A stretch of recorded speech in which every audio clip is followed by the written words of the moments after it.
Obrigado, presidente, padre Balduceira, comentar nossos telespectadores, nossos ouvintes da Rádio Alesc, aqueles que prestigiam nesta tarde especial os nossos parlamentares, vereadores e prefeitos. Vejo aqui o meu amigo Adilson de Indaial, satisfação em cumprimentar a cada deputado, a cada deputada. Eu quero, deputada Ângela Albino, dar prosseguimento ao foco do seu discurso. De fato, ontem fomos representar a Assembleia Legislativa de Santa Catarina na Assembleia Legislativa do Estado de São Paulo, na Comissão da Verdade ali instalada. É bom lembrar, são mais de 700 desaparecidos no Brasil, pelo menos 150 em São Paulo e cerca de 10 que nós temos informação no Estado de Santa Catarina, e entre eles a ilustre personagem do deputado Paulo Stuart Wright. E eu dizia ontem na Comissão da Verdade ali, padre Balduceira, de que tenho algumas lembranças da infância. Eu tinha 7 anos de idade, morava na cidade de Chapecó, papai era pastor lá, e o pai do deputado Paulo, pastor Lawton, que era um missionário norte-americano, presbiteriano, era de Joaçaba. Então havia uma certa convergência, inclusive geográfica. E foi há 40 anos, e por isso essa data é marcante para nós, porque foi em 1973, fazem exatamente 40 anos, que nós temos aí o desaparecimento do deputado Paulo Stuart Wright, sequer, deputado Sareta, não é? Os seus restos mortais foram encontrados. E eu acompanhei muito de perto a história do deputado Paulo. Ele nasceu em Joaçaba, não pôde estudar numa escola evangélica, padre Balduceira, porque naquele tempo as escolas católicas da região não permitiam que o evangélico estudasse numa escola católica, e o pai dele teve que fundar uma escola evangélica em Joaçaba para que ele pudesse estudar.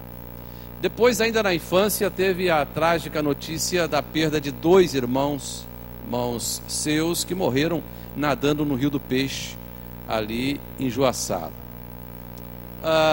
O tempo passou, ele foi se envolvendo com política, se candidatou a prefeito, a vereador em Joaçaba, perdeu as eleições, se candidatou a prefeito em Joaçaba, perdeu por 11 votos, naturalmente manipulado já naquela época, veio para a capital a convite do governador e se tornou o coordenador geral da imprensa oficial. Aqui se envolveu com os pescadores, conseguiu reunir, deputado Andrino, mais de 25 mil pescadores em Santa Catarina há 40 anos. Fato histórico. Conseguiu formar 27 sindicatos de pescadores no estado de Santa Catarina e a primeira federação de pescadores no estado de Santa Catarina. E aí se elegeu deputado estadual. 2 anos de deputado. É claro que essa sua movimentação, esse seu envolvimento é popular. Eu estou vendo aqui os colegas que ontem nos acompanharam na comitiva em São Paulo, assessores da deputada Ângela Albino, da deputada Caminati, e em especial nosso agradecimento à funcionária dessa casa, Adelaide Luca. Esse envolvimento seu com os pescadores mexeu com os poderosos. E determinações diretas de Brasília pediram a sua cassação. Mas como cassar um deputado popular, íntegro, reto, coerente? Não havia nenhuma brecha. E aí, surpreendentemente, de forma inusitada na história de Santa Catarina, do Brasil, quiçá da América Latina e até do mundo, em um parlamento, cassaram o deputado Paulo Stuart Wright por decoro parlamentar, porque não usava gravata.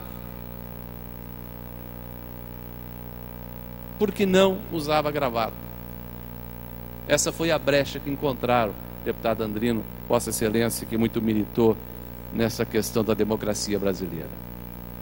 Cassado em 1964, ficou sem essa couraça, sem essa proteção que lhe daria condições de prosseguir a sua vida enquanto homem público neste país e neste estado, teve que ir para a clandestinidade, ficou um ano no México, retornou ao Brasil, muito atuante na chamada Ação Popular, e finalmente em 1973 conseguiram dar um jeito de eliminar em alguma estação ferroviária de São Paulo o ex-deputado Paulo Stuart Wright. Essa casa teve a nobreza de revogar esta cassação.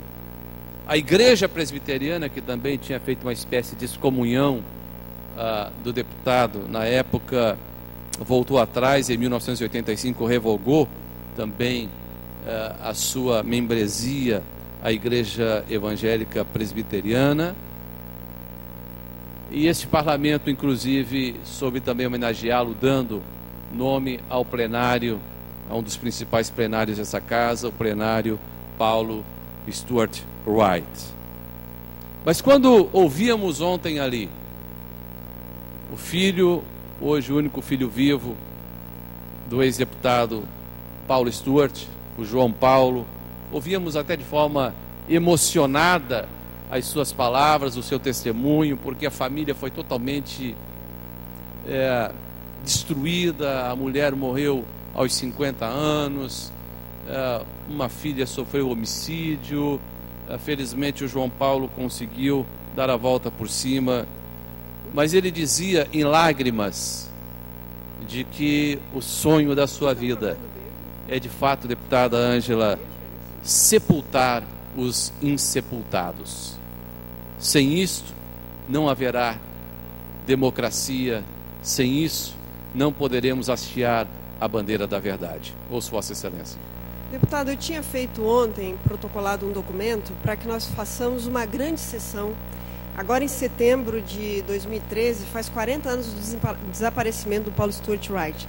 Estou propondo a Vossa Excelência, também ao deputado Neudi Sareta, que tem tratado desse assunto aqui nessa casa, eu vou retirar esse requerimento para que nós possamos fazer um requerimento da casa toda, para que nós possamos então reinaugurar o memorial do nosso deputado, também possamos fazer uma homenagem e também fazer uma sessão solene da nossa comissão, que tem certeza do seu apoio. Agora nós vamos conseguir aprovar e já em setembro, então, fazer um grande ato de recuperação da memória do Paulo Stuart Wright. Será mais do que justo esta homenagem aos 40 anos pelo desaparecimento do ex-deputado Paulo Stuart Wright. Eu conversava com várias testemunhas da época, inclusive o senhor Padilha, que é pai do atual ministro da Saúde, doutor Padilha. O pai dele é metodista, evangélico também, e conviveu na época com Paulo Stuart Wright. Foram inclusive membros da União Brasileira de Estudantes Evangélicos, da qual Paulo Stuart era um dos líderes e principalmente um mentor intelectual daquele movimento. E todas essas pessoas que ali estavam colocaram não só o seu depoimento, mas a sua disposição de vir a Santa Catarina, prestar essa solidariedade nesta sessão que certamente deveremos acolher nesta casa para homenagear tão ilustre figura que infelizmente ainda continua desaparecida. Era isso, senhor presidente, senhores deputados, obrigado pelo espaço. Obrigado. Senhor presidente.